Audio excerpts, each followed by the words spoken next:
Muito bem, pessoal. Muito bem, vamos começar aqui então a nossa aula de física. Eu abri aqui a apostila, já vamos começar por ela.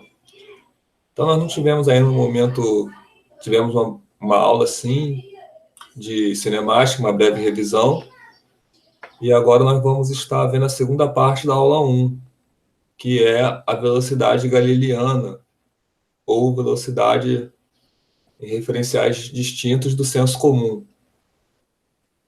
Deixa eu voltar aqui no sumário aqui, deixa eu subir aqui no sumário da apostila, só para a gente ter uma ideia legal. Então tem a introdução do assunto, que é uma paginazinha, e aí tem a aula 1, o tempo e o espaço, um breve olhar através da história. Então, aqui começa com a física newtoniana. Rompeu com a física aristotélica. Então, no primeiro bimestre, a gente viu muito falar de Aristóteles, né? Que Aristóteles ele começou a pensar no movimento dos planetas, começar a pensar no movimento natural também dos corpos que estão aqui na Terra, e aí fez toda uma teoria sobre a explicação do funcionamento dos planetas, como se movem, sua essência, né? E esses pensamentos foram evoluindo e passou por Galileu. O que aconteceu com Galileu? Galileu começou a colocar experimentos nas suas teorias. Ele não simplesmente usava a observação e o pensamento, como Aristóteles. Ele começou a experimentar, a fazer experimentos. E isso fez toda a diferença, porque uma teoria não se sustentava mais apenas com filosofia, apenas com ideias e lógica. Agora tinha que passar pelo crivo do experimento, da experimentação. Então, se eu falo que uma pedra cai com uma aceleração de 5 metros por segundo, eu tenho que ver experimentalmente se isso acontece de fato. Colocar uma pedra numa espécie de laboratório, observar a sua queda, usar um relógio para medir ali a sua mudança de velocidade e, no final, concluir se é verdade ou mentira que ela acelera a 5 metros por segundo. Então, uma teoria ela não era apenas baseada na lógica, e sim na experimentação. Isso foi o início do pensamento científico, que é o pensamento utilizado até o dia de hoje, que fez todo esse desenvolvimento tecnológico que nós desfrutamos com as novas tecnologias. Mas então, ali, voltando para Galileu, ele foi evoluindo e chegou à física de Newton, ou física newtoniana, que foi um grande avanço para a explicação de todos os movimentos matematicamente também, que a matemática foi usada como instrumentos de entendimento da realidade. A matemática é a representação simbólica da explicação dos movimentos. E Newton ele colocou tudo isso num livro chamado Principia, que é conhecido até o dia de hoje como a Bíblia da Física. A partir desse livro, o homem conseguiu lançar foguete no espaço e teve o avanço no movimento dos corpos pela humanidade. Só que um conceito relativo a espaço e tempo de Newton estava, até chegar a Albert Einstein, era válido, mas Albert Einstein vai usar uma teoria que derruba o que Newton falava sobre espaço e tempo. Para Newton, o espaço ele era um palco onde a ação acontecia e ele era imutável. Você não muda o espaço. Quando eu falo espaço, eu estou falando do espaço vazio mesmo. Aqui, né, nós temos uma atmosfera que contém gases, oxigênio, gás carbônico. Então, né, não vemos, mas temos coisas à nossa volta.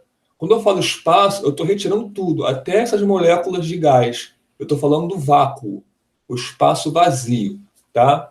Então, para Newton, esse espaço ele era imutável. Você não conseguia mudá-lo.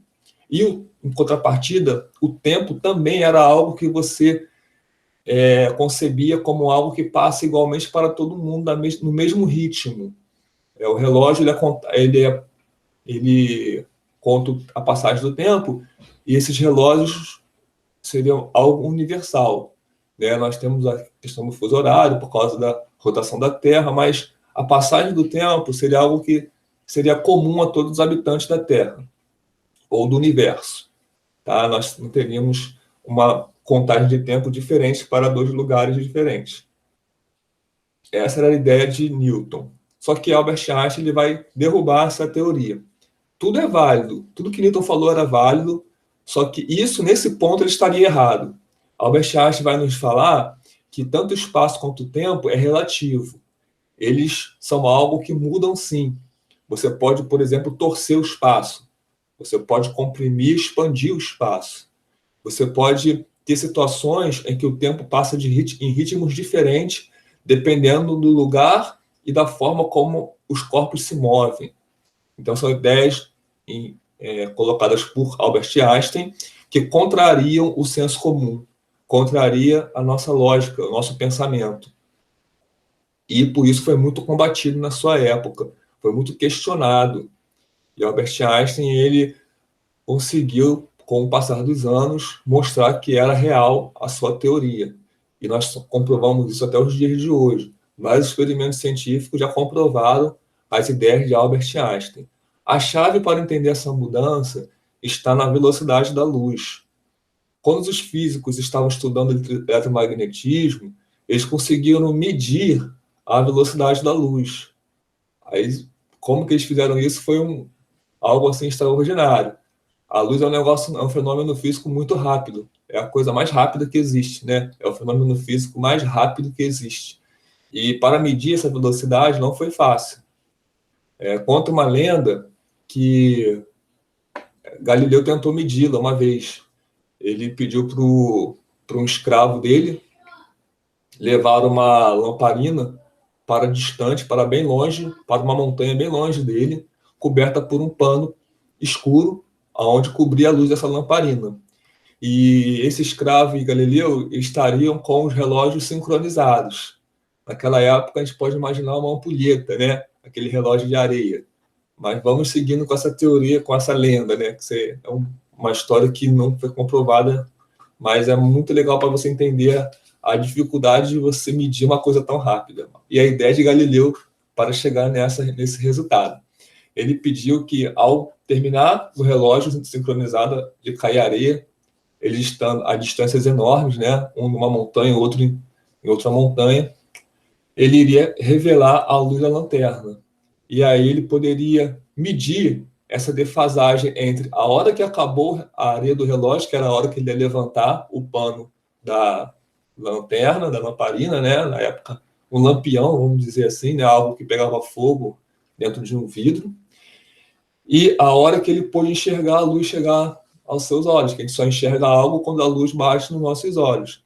Então, essa diferença de tempo entre a hora que o escravo levantava o pano e a hora que ele conseguia enxergar a luz, que seria medido por Galileu com as suas ampulhetas, algo extremamente difícil. Se no relógio a gente demora para apertar o botão, imagina manobrar ampulhetas, né? Mas você imagina essa história como algo que poderia ser possível. Então ele conseguiria, com a distância que eles estavam, medida, e com esse tempo, calcular de fato a velocidade da luz, porque a gente usa aquela formulazinha, né?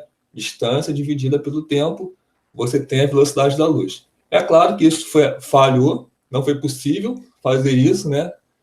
Não foi possível concluir esse experimento com sucesso devido à alta velocidade da luz. A luz é algo que é quase que instantâneo no nosso dia a dia. Ela tem a velocidade, hoje sabe-se, que é 300 milhões de metros por segundo.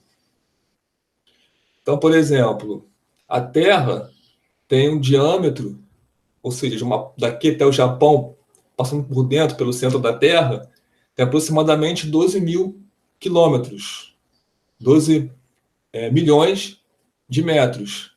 A luz percorre 300 milhões de metros por segundo. Então, assim, 30 vezes aproximadamente a distância daqui até o Japão em um segundo. Mas, repito, passando por dentro da Terra, né? Não dando a volta, mas como se fosse possível passar por dentro da Terra. Eu conseguiria ir e voltar ao Japão 30 vezes em um segundo se eu pudesse viajar na velocidade da luz. Por isso que ele falhou tentando medir a velocidade apenas com instrumentos rudimentares.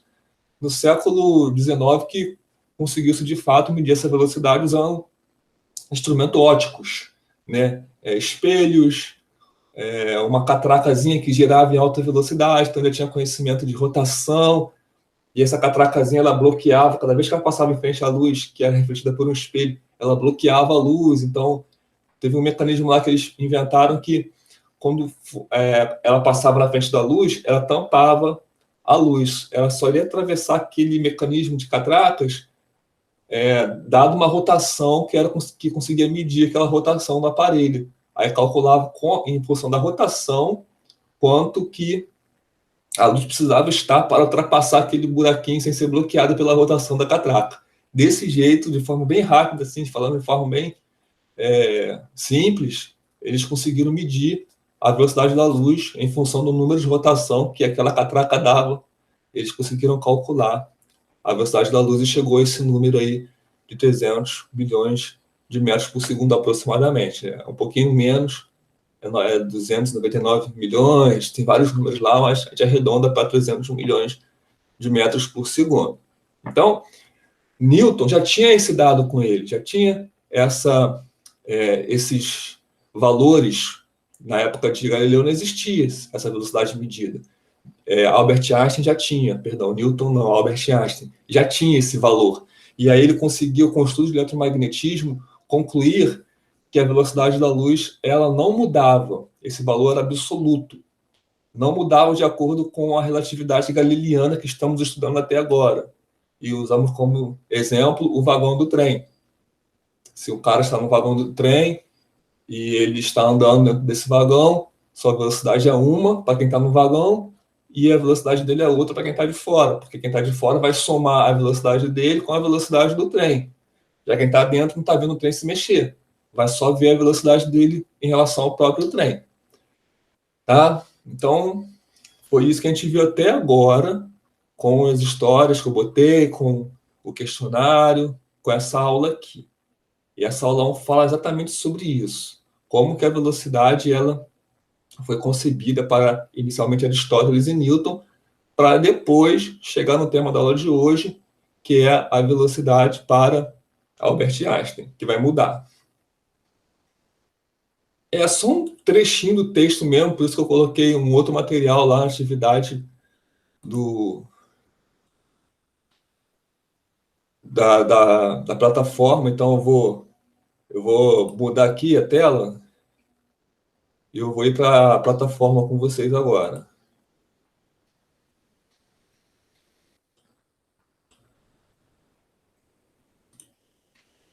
Então vamos aqui dar uma olhadinha aqui nas atividades. O terceiro bimestre começou aqui, a gente fez uma revisão de cinemática, eu coloquei uma aula, um vídeo da aula, que é a revisão de cinemática do movimento unidimensional, né?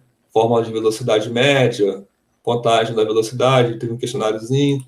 Aí, a semana passada, teve essa atividade 2, que já falava da física clássica, para Newton e Galileu, como é que era concebido a velocidade relativa, né? Aí eu usei uma história lá no questionário de uma escada rolante para ilustrar. E aí agora eu acabei de postar aqui, né, para essa semana, a atividade 3, que vai falar sobre o espaço e o tempo de Albert Einstein. E vai retomar esse assunto agora de um modo mais moderno, de acordo com as teorias de Albert Einstein. Eu vou fazer o seguinte, eu vou abrir aqui o questionário para explicar a história em quadrinho, que está aqui. Eu ainda não...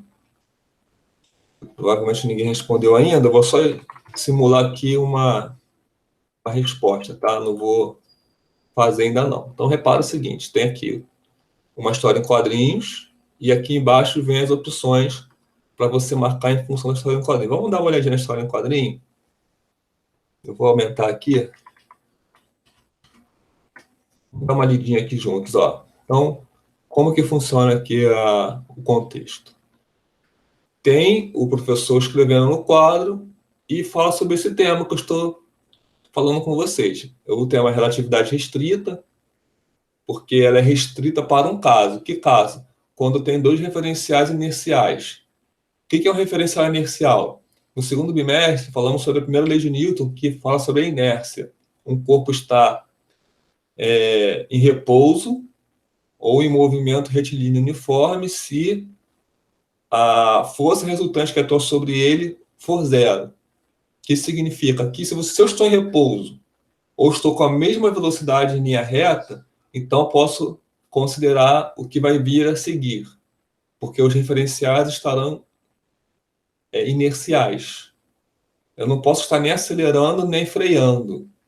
Para que o que eu falar a partir de agora possa valer, só vai valer quando tem referenciais inerciais, quando os dois estão em repouso ou quando um se move de forma retilínea em relação ao outro, que está em repouso.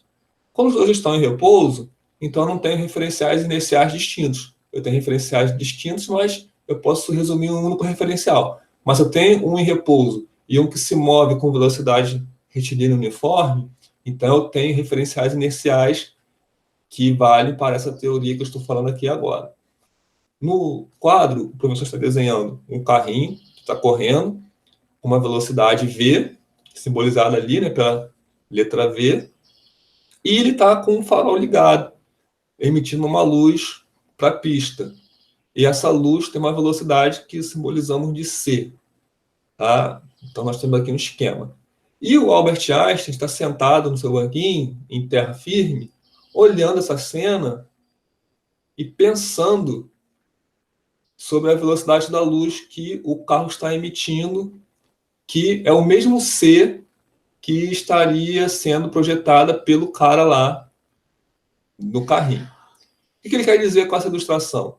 Quer dizer o seguinte: se Albert Einstein está vendo um carro que já tem velocidade, projetando algo com uma velocidade em relação ao motorista, do ponto de vista dele, ele teria que ver aquela luz com as duas velocidades somadas. Igual a gente viu lá na historinha da escada rolante, onde um cara andando numa escada rolante que já estava em movimento, uma pessoa que observa, ele vai ver o homem na velocidade somada dele com a escada rolante. É diferente de se o homem estivesse andando numa escada que não estivesse ligada. Uma pessoa que vê alguém andando numa escada rolante vai perceber o movimento diferente se a escada estiver parada ou funcionando. Porque se estiver funcionando, a pessoa que está de fora não vai ver só o cara andando com sua velocidade em relação à escada rolante.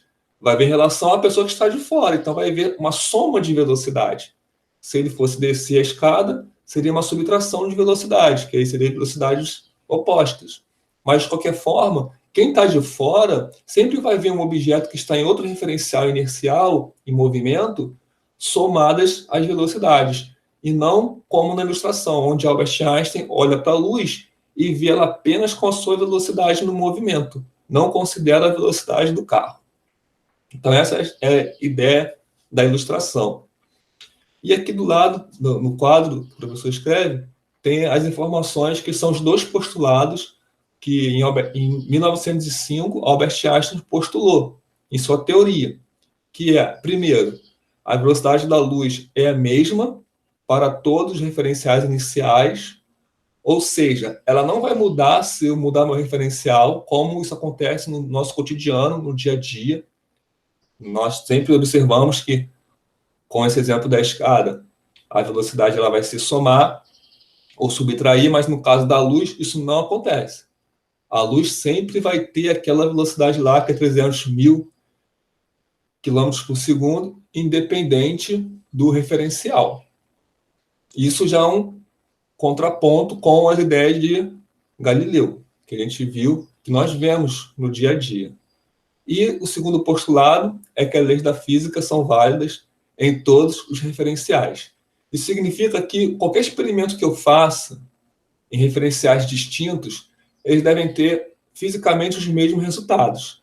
Apesar de aparentarem coisas distintas, as leis são válidas nos dois referenciais. O que isso quer dizer? Quer dizer que se eu estiver com uma velocidade em relação a outro referencial e fizer um experimento, eu não posso ter resultados diferentes do que se eu estivesse fazendo num referencial em repouso. Isso também será explicado conforme a gente vai andando no conhecimento da teoria, tá?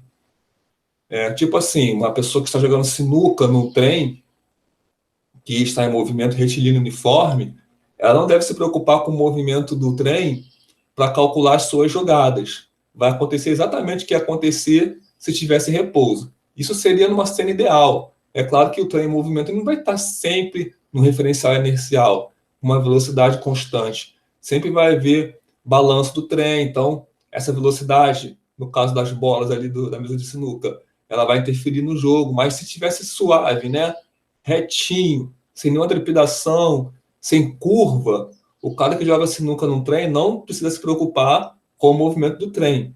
Ele vai ter que calcular, vai ter que jogar do mesmo jeito que se ele jogasse em terra firme, porque o referencial do trem é inercial. E isso, na prática, é muito difícil de você realizar. Por isso, a desconfiança das pessoas com as teorias de Albert Einstein. Você não teria como provar isso de forma fácil, mas eles conseguiram provar depois. E aí os alunos conversam, isso é complicado que o professor está escrevendo no quadro, porque nós acabamos de estudar que as velocidades deveriam se somar, e não isso que ele está dizendo ali, que a luz seria uma coisa que foge à regra, algo que não ia obedecer às leis de Galileu. Aí ele conversa, você percebeu que ultimamente o professor anda desenhando mais do que fazendo contas? Aí o outro responde, é verdade. E pelo que estou vendo, o desenho dele não está de acordo com a relatividade galileana. Aí ele mostra o caderno lá que ele estava estudando, que nós estudamos no último questionário. Que o bonequinho numa escada que se move com velocidade v, em velocidade vs', vai ter, quem está de fora olhando, uma velocidade somada. Vai ter um vs que é igual a v mais vs'. É nomenclatura, simbologia de física. A gente vai... quem não estudou, dá uma olhadinha lá no questionário 2, que vai entender melhor do que esse desenho se trata. Aí ele inventa uma história para tentar entender aquilo que o professor está dizendo. Então ele usa dois personagens bem conhecidos, que é o Superman e o Flash.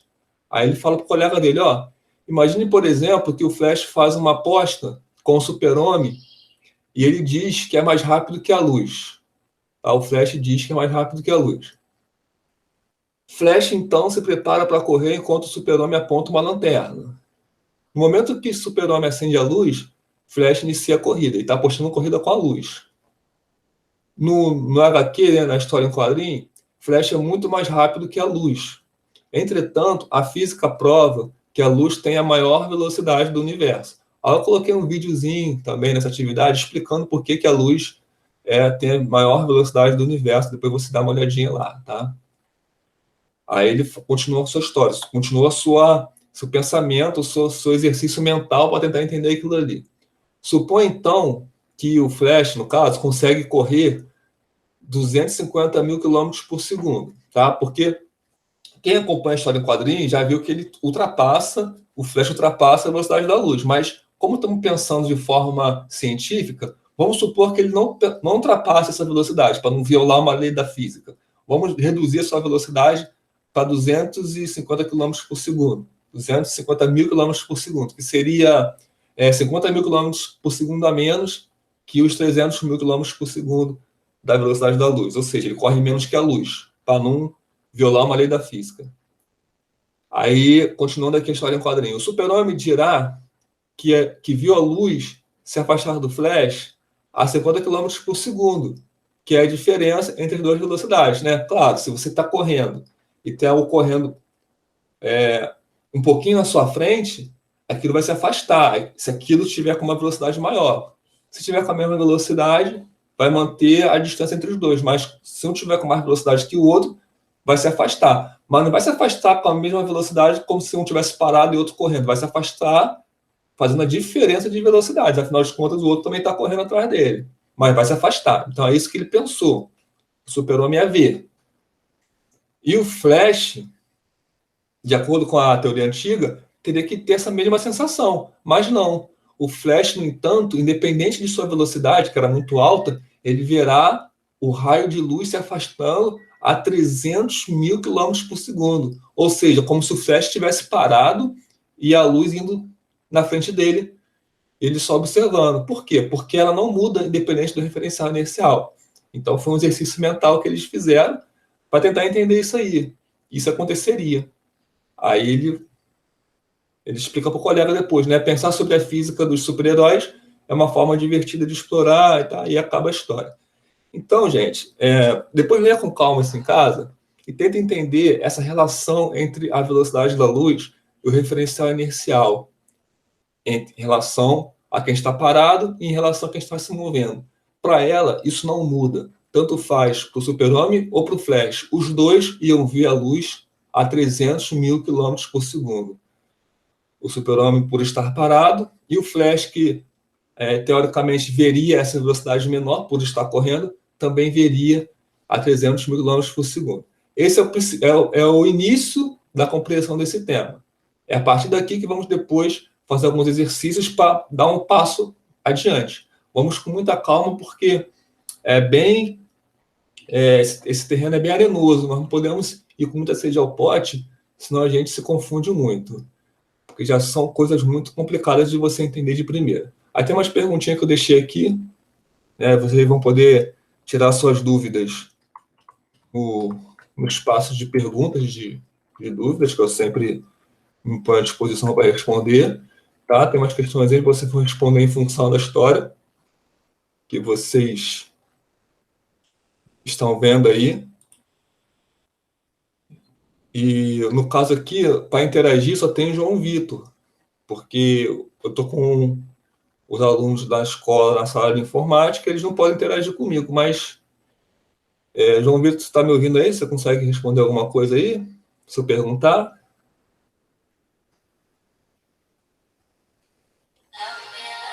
Opa, telefone aqui, gente, não tinha só. O telefone tocou aqui.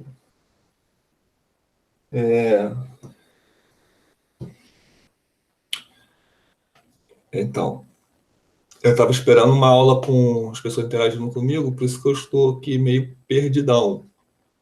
Mas vamos olhar a apostila.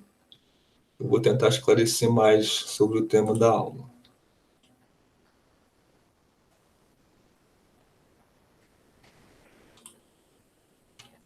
Então, eu pedi para vocês lerem esse pedaço aqui da apostila. Ó. Vai falar, né, que foi a partir do estudo do eletromagnetismo que apareceu algumas coisas que contrariavam a teoria. Contrariavam que a luz deveria assumir velocidades diferentes de acordo com o referencial inercial que vocês estavam utilizando. Então, até esse momento, a física, espaço e tempo eram constantes para qualquer sistema referencial. Aquilo que eu falei, o tempo passava no mesmo ritmo e o espaço não mudava, independente do que você fizesse, era só um palco. A menininha que fala, em outras palavras, isso significa que um segundo na Terra seria igual a um segundo em qualquer lugar do espaço. Né? O tempo passa no mesmo ritmo.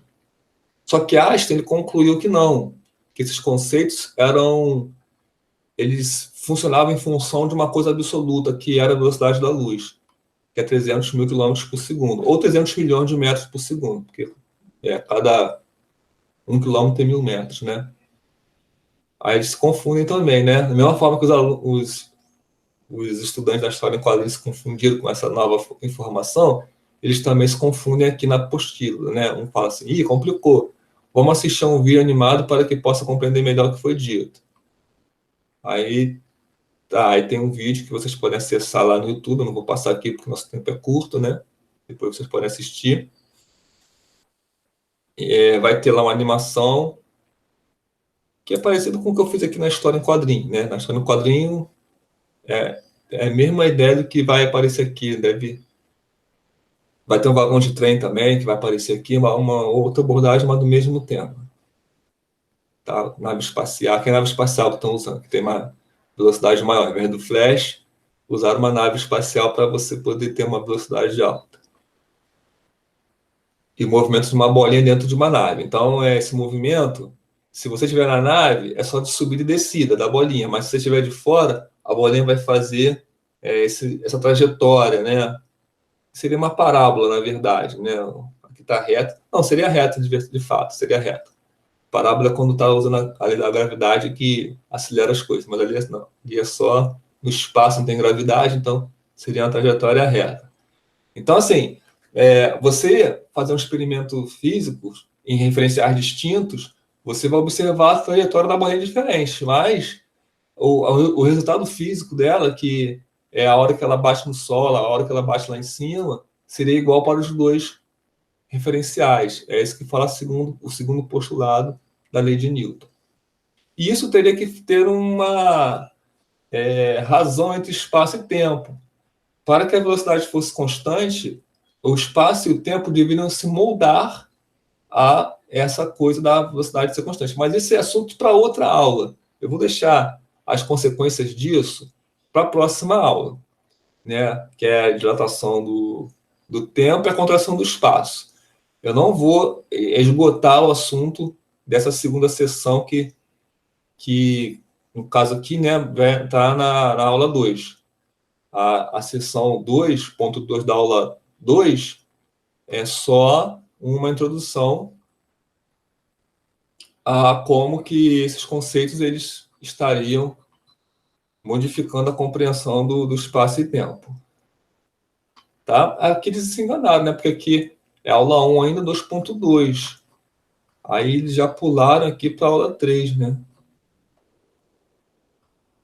Ah, não, tá aqui, aula 2. É 3 com a aula 2, eu que me confundi. Tá, então a aula 2 que a gente vai entrar nesse tema de como que isso teve consequência com relação ao espaço e o tempo, mas antes vocês têm que estar fixando melhor essa ideia da velocidade da luz ser igual em referenciais distintos. Tá? Nós não vamos avançar mais do que esse conceito, porque é de suma importância que vocês entendam primeiro essa primeira parte aqui. Eu vou abrir de novo para, como entrou a Daniela aí, eu vou abrir para ela perguntar alguma coisa aí. Daniela, nós estamos com o diretor Flávio ali, mas o Flávio ele simboliza todos os alunos que estão na escola. Então, eles não têm como me dar um feedback. Se você quiser perguntar alguma coisa, você fica à vontade para me interromper, tá bom?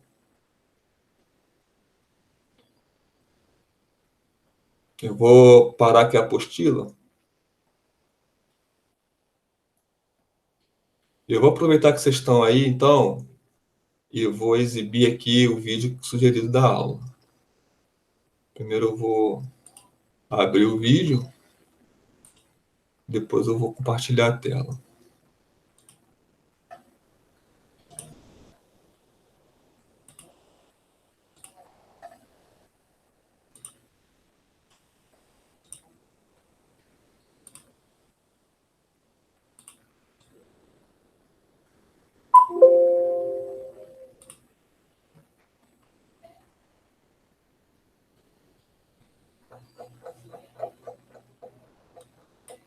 Time.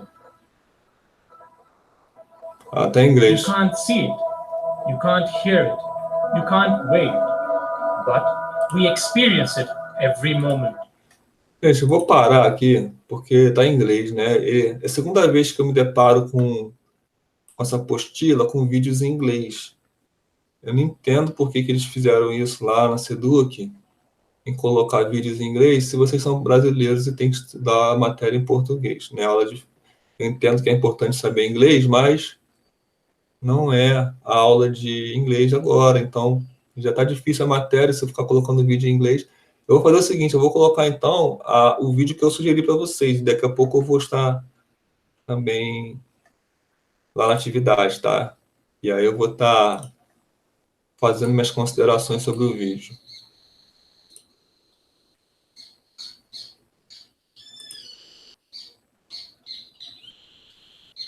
Certeza absoluta que você já deve ter escutado alguma vez na aula de física ou leu em algum site sobre a teoria da relatividade de Einstein.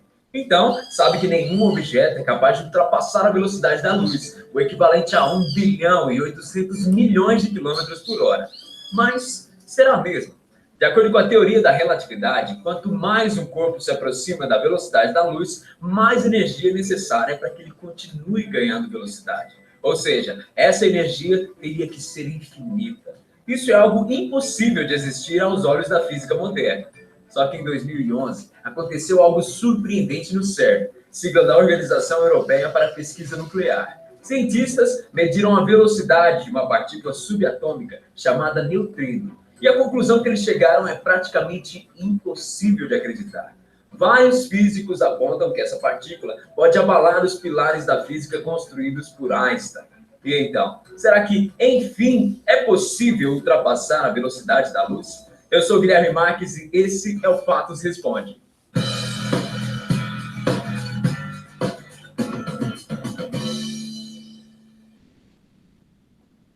De acordo com a teoria da relatividade de Einstein, somente os fótons, as partículas da luz, podem se mover na velocidade de 1 bilhão e 800 milhões de quilômetros por hora, a velocidade da luz. Todas as outras coisas não podem alcançar ou ultrapassar essa velocidade, pois de acordo com a fórmula dessa teoria, E igual a mc ao quadrado, o E representa a energia e m a massa. Se a energia de alguma coisa aumenta, sua massa vai crescer também. Massa e energia são dois lados da mesma moeda. Por isso, quando um objeto aumenta a sua velocidade, isso significa justamente que ele ganhou mais energia. Caso algum objeto conseguisse chegar à velocidade da luz, a sua massa seria infinita, e nesse caso, seria necessária uma força igualmente infinita para acelerar esse corpo. Por exemplo, a 99,9999% da velocidade da luz, o aumento de massa de um objeto é de 70.000 vezes. A luz só alcança uma velocidade tão grande porque não tem massa. Afinal, ela é feita unicamente de energia. Até hoje, as previsões feitas pela teoria da relatividade que puderam ser verificadas na prática foram todas confirmadas. Só que, após a experiência realizada por cientistas nos laboratórios do CERN, na Suíça, talvez essa teoria volte a ser questionada. Os neutrinos, partículas subatômicas muito pequenas, assim como elétrons e prótons, têm sido estudados por esses cientistas há mais de 3 anos. Essas partículas não possuem carga elétrica e são formadas em grandes eventos cósmicos, como a explosão de supernovas, em reações nucleares no interior do Sol e também por aceleradores de partículas.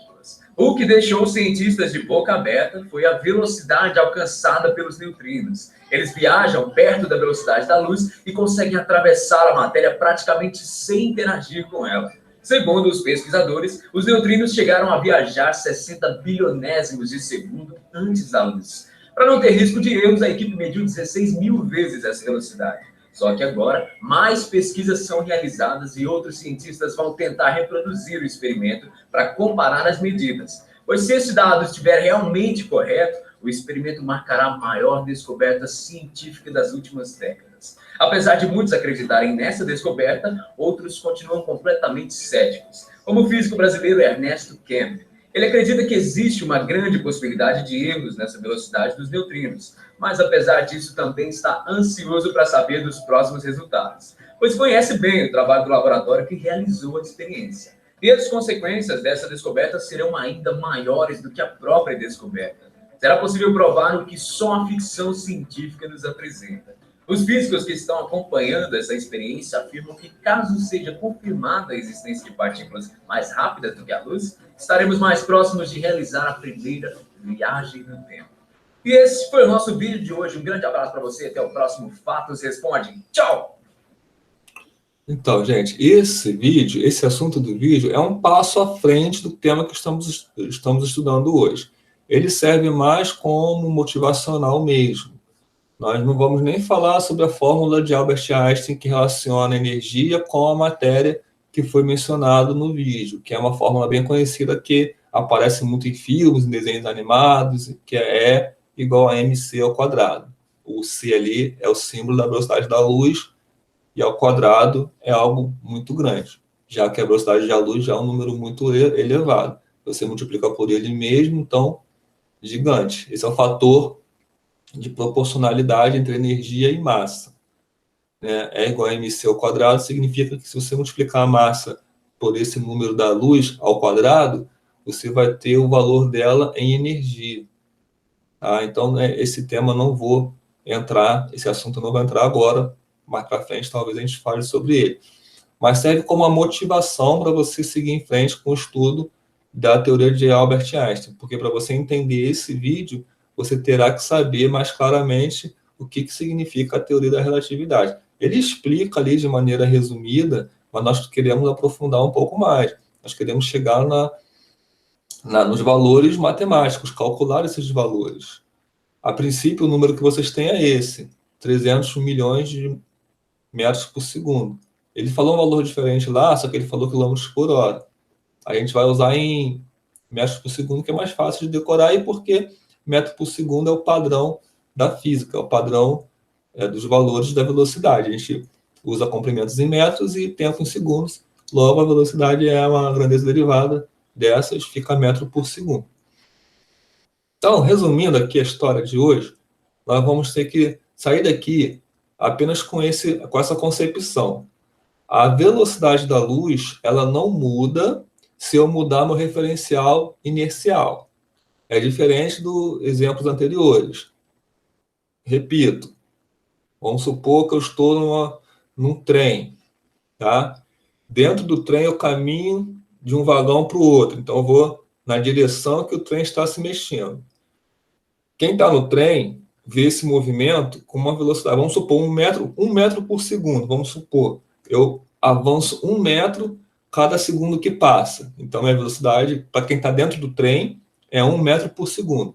Mas quem está de fora, se pudesse, esse vagão fosse de vidro e pudesse me ver lá dentro andando, eu nem ia estar avançando só 1 metro por segundo. Eu ia somar esse 1 metro por segundo com a velocidade do trem. Então, vamos supor que o trem se movesse a 70 metros, a 10 metros por segundo, que seria equivalente a 36, se eu não me engano, agora não sei cabeça, quilômetros por hora, né? Então, vamos dar um desconto que eu não vou pensar nisso agora, que vai me confundir aqui, mas vamos supor que o trem avance 10 metros por segundo, tá? Ele percorre, ao invés de andar 1 metro só, ele consegue percorrer 10 metros por segundo e ele está se movendo em linha reta, com essa velocidade constante, ou seja, num referencial inercial, tá? Então, quem está de fora não ia ver eu andando como quem está de dentro, avançando 1 metro por segundo. Estão me ligando aqui. Eu nem estou andando 1 metro, a pessoa que está de fora nem está vendo essa pessoa andar só 1 metro por segundo. Ela está andando 1 metro por segundo em cima de um trem que está andando a 10 metros por segundo. Então, a velocidade para aquela pessoa que está de fora seria 11 metros por segundo. A soma das velocidades da pessoa e do trem. Só que, supõe agora que a luz, vamos para melhorar nossa compreensão, porque a gente fala de velocidades absurdas, a gente não consegue imaginar, mas supõe que a luz fosse mais lenta. Vamos reduzir extremamente a velocidade da luz. Vamos falar que ela avança 2 metros por segundo, tá? Para entender melhor, porque assim você vai entender. Então, se a luz avançasse 2 metros por segundo, dentro do trem, quem está no trem ia ver ela avançando 2 metros por segundo. E quem está de fora ia ver ela avançando 2 metros por segundo, mais 10 metros por segundo, ou seja, 12 metros por segundo. Tá? Mas não é isso que acontece. De acordo com Albert Einstein, quem está de fora ia ver a luz avançando 2 metros por segundo, independente da velocidade do trem. É isso que essa teoria, a princípio, nos fala. Só que agora você muda esses 2 metros por segundo da luz por 300 milhões de metros por segundo. Tá? Esse fenômeno ele não é aparente para nós, porque aqui na Terra nada se move perto da velocidade da luz, nem 1% da velocidade da luz. O que seria 1% de 300 milhões de metros por segundo? Seria 3 milhões de metros por segundo. Já é algo extremamente absurdo. Nenhuma nave consegue isso. Né? Nave espacial, que são coisas que vão muito rápido. Então, nós estamos muito longe da velocidade da luz para observar esses fenômenos ocorrerem no nosso dia a dia. E não é só para a luz que acontece isso. Qualquer objeto que se mova próximo dessa velocidade também terá esse efeito para quem está observando em um referencial inercial distinto. Tudo bem? Daniel está aí? Daniel está aí? Bom, gente. Oi, Daniel. Beleza. Eu espero que essa explicação tenha dado um start. É claro que eu não espero que vocês entendam tudo que eu falei aqui. Eu falei um montão. Eu não estou tendo uma interação. Eu não estou acostumado, né, a falar assim, normalmente quando eu gravo um vídeo para uma aula, eu tenho um roteirinho que eu sigo e acabou. Mas como aqui eu dependo de interação, não teve como preparar uma aula desse jeito. Então, talvez eu tenha falado alguma coisa assim, meio atropelado.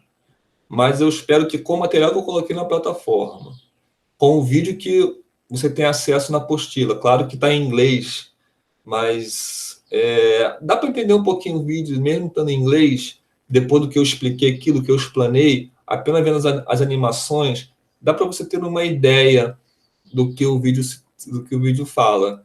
Eu vou tentar depois, junto com o vídeo dessa aula aqui, colocar outros vídeos que eu vou pesquisar no YouTube para melhorar a compreensão de vocês sobre este tema.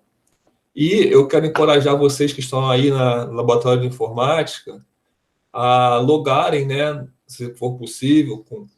Não precisa nem logar, né, porque você coloca o seu nome no questionário, então entre lá. Não sei se vocês têm que logar para acessar a plataforma, deve ter que logar, né? Tentem aí ver com o Zé Carlos como é que vocês conseguem logar para entrar na atividade e já resolve essa atividade de hoje. Eu vou deixar esse tempo que resta aí de aula, que vai até às 11h40, para vocês fazerem isso. Aproveito que estão no laboratório de informática, como vocês estão na escola, eu imagino que vocês não têm acesso à internet em casa, ou têm, mas estão com dificuldade, não sei. Aproveite esse tempo que temos aí para vocês estarem logando e lendo esse questionário com calma, conversando entre vocês, para ver se vocês conseguem realizar a atividade. Qualquer coisa, eu estou aqui também à disposição, vou continuar por aqui, até dar o tempo da aula, é só você me chamar. Estamos combinados assim? E no caso da Daniela, se quiser tirar alguma dúvida agora, estou aqui à disposição.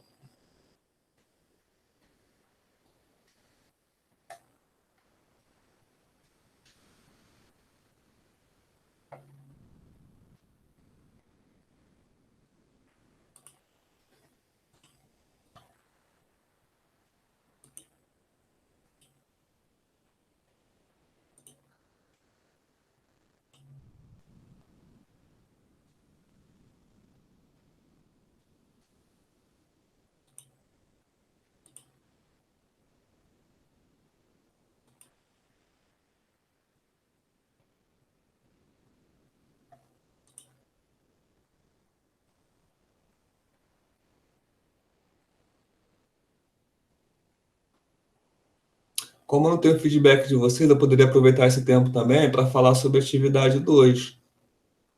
Só que fica complicado, eu não consegui.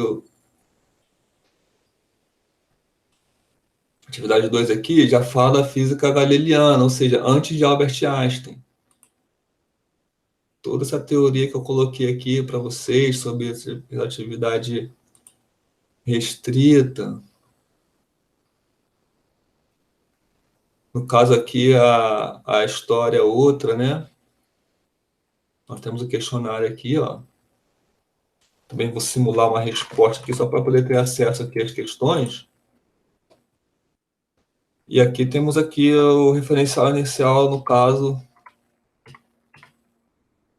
de acordo com o nosso senso comum, né? De acordo com Galileu. Por isso que é galileana. Galileu, ele usava o que nós observamos no cotidiano.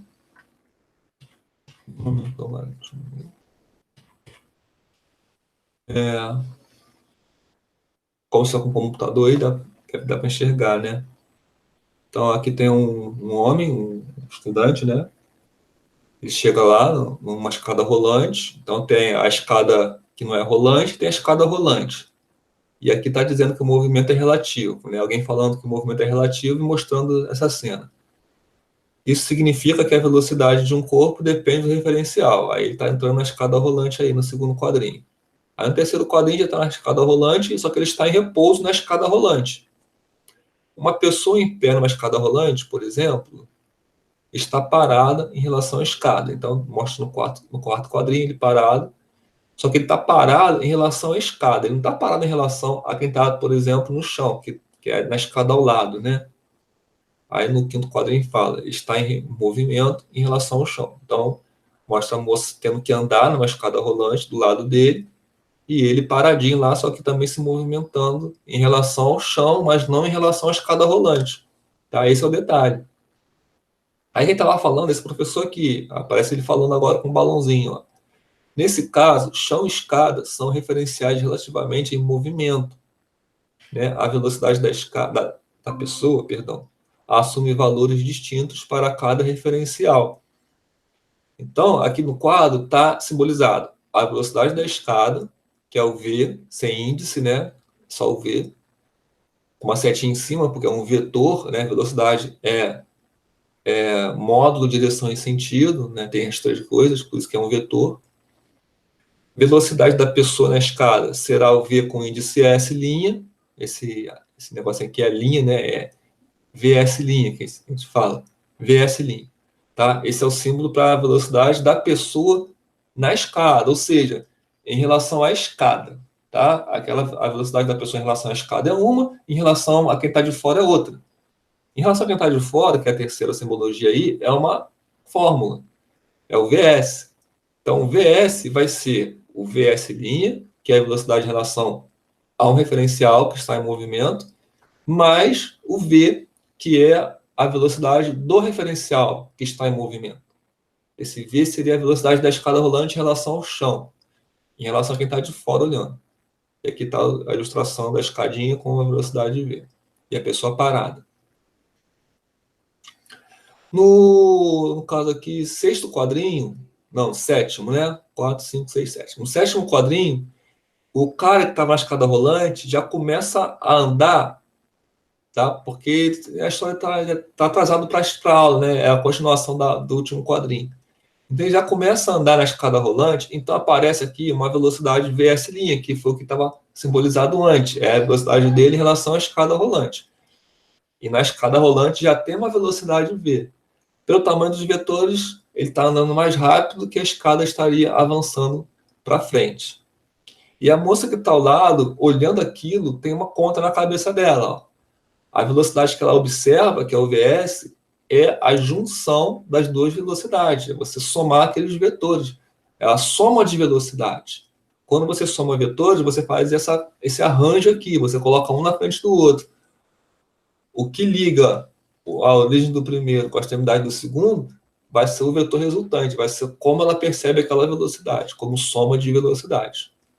Então, aqui ilustrou essa ideia, tá? História em quadrinhos, para ver se consegue facilitar a compreensão de vocês. Lembrando que é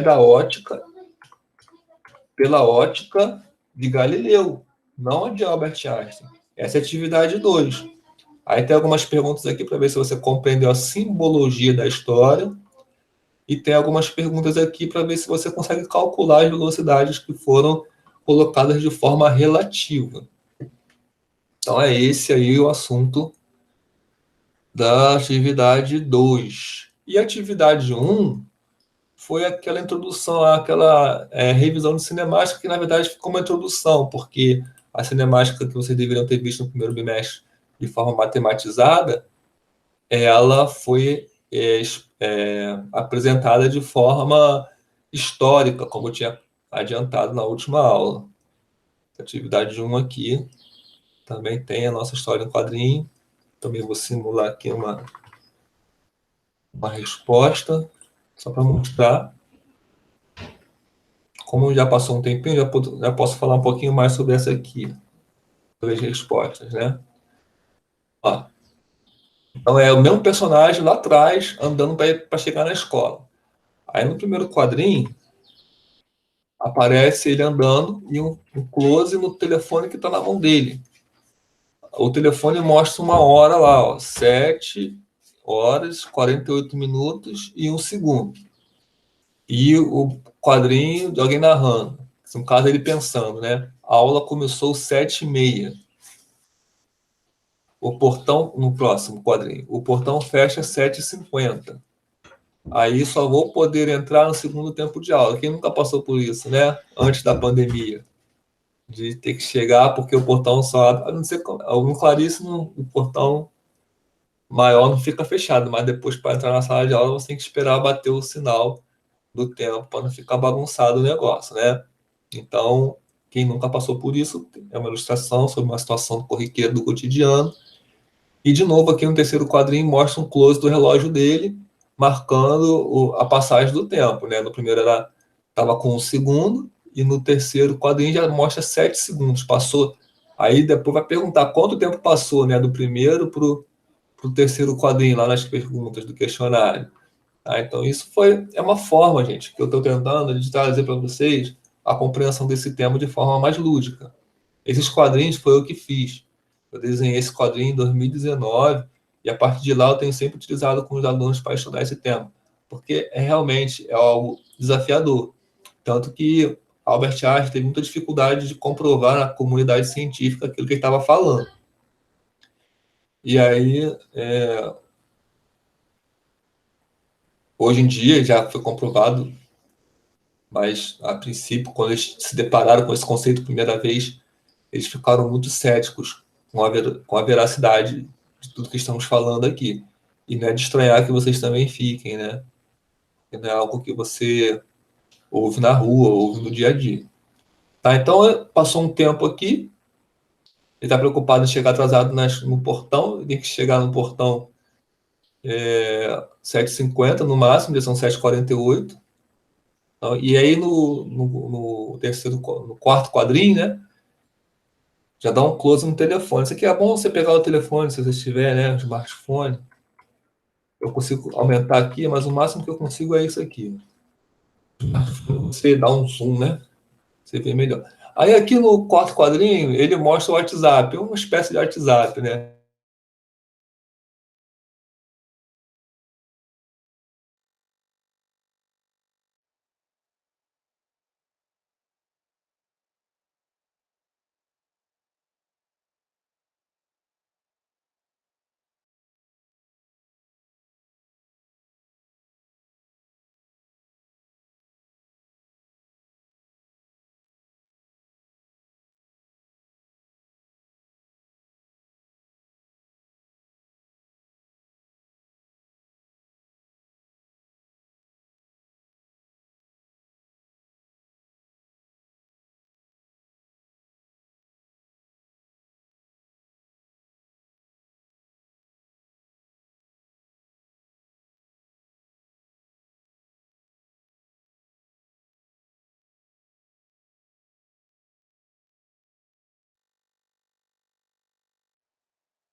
Pessoal, caiu aqui a luz aqui, caiu a internet, cortou a aula aí.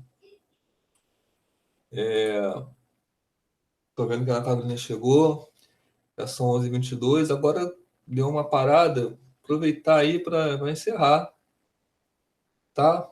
Já falei o que tinha que ser falado, já expus todo o conteúdo que eu já coloquei na plataforma, agora é com vocês. Vocês vão estudar, vocês vão ler, vocês vão tirar dúvida aí através das respostas, dos espaços de perguntas, e eu aguardo o envio de vocês, tá bom? Deixa eu ver aqui se alguém colocou algo no chat. Não. Então é isso. Quem está no laboratório de informática aí, como eu falei, aproveita esse momento para tentar fazer as atividades e a gente se vê numa próxima oportunidade. Tá bom, Ana Carolina. Tchau, tchau. Vou encerrar aqui, tá?